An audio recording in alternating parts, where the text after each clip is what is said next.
బంజారాహిల్స్ నుంచి తీసుకొచ్చినాక లంగరోజ్ పిఎస్ కి వాళ్ళు రాలేదు. లంగరోజ్ పిఎస్ దగ్గర అబ్బాయి లేడు. మేము అడిగాము 3 o'clock ఎర్లీ మార్నింగ్ 3 o'clock కి మేము వచ్చాము. వచ్చి అడిగితే మొత్తం 3 o'clock దాకా అమ్మాయి కంప్లైంట్ రాసిచ్చింది. రాసిచ్చిన తర్వాత మళ్ళా వీళ్ళు పక్కనే ఇక్కడే ఉంటుంది అమ్మాయి రెసిడెన్స్. కాదండి చెప్పేది వినండి. ఫస్ట్ ఆమె అక్కడ వాళ్ళ ఇంటి దగ్గరికి తీసుకొని వెళ్తే అక్కడ వాకింగ్ చేస్తున్నాడు వాడు. సో బంజారాహిల్స్ పోలీస్ అక్కడ నుంచి బంజారాహిల్స్ పోలీసు ఎక్కడ పెట్టారు అతన్ని?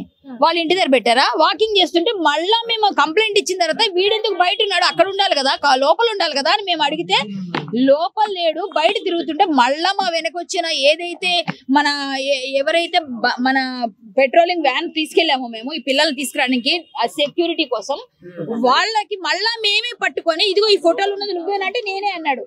చూసిన తర్వాత ఆ ఫోటో చూపించి నువ్వేనంటే అవునంటే మేము కంప్లైంట్ ఎవరు ఇవ్వలేదు కదా అని అడుగుతున్నాడు మమ్మల్ని తిరిగి.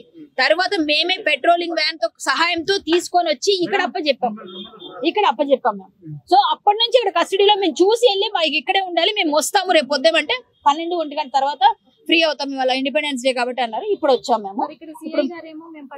మేమే తీసుకొచ్చి అప్పచెప్పామని చెప్తున్నాం కదండి. మేమే తీసుకొచ్చాం, వాళ్ళకి మేము అప్పచెప్పినాం. మా దగ్గర వీడియోస్ ఉన్నాయి, ఇవ్వమంటారా? మేము అప్పచెప్పింది లేదు. నేను తీసుకొచ్చిన క్లియర్. ఎందుకంటే నన్ను వేరే పోలీస్ స్టేషన్ వదిలేసారు క్లియర్ గా. ఎలా వదిలేసారు? ఎవరు పట్టుకున్నారు? మేము కదా పట్టుకున్నా. అప్పుడే చెప్పాను నాకు. ఇప్పుడు అక్కడ నేను సిపి గారి దగ్గరికి వెళ్తా, కన్ఫర్మ్ గా చేస్తా. నేను హోమ్ మినిస్టర్ కి నేను ట్వీట్ చేస్తా, ఇది నేను వదలను. రండి ఫస్ట్ లోన్కి వెళ్ళి వచ్చి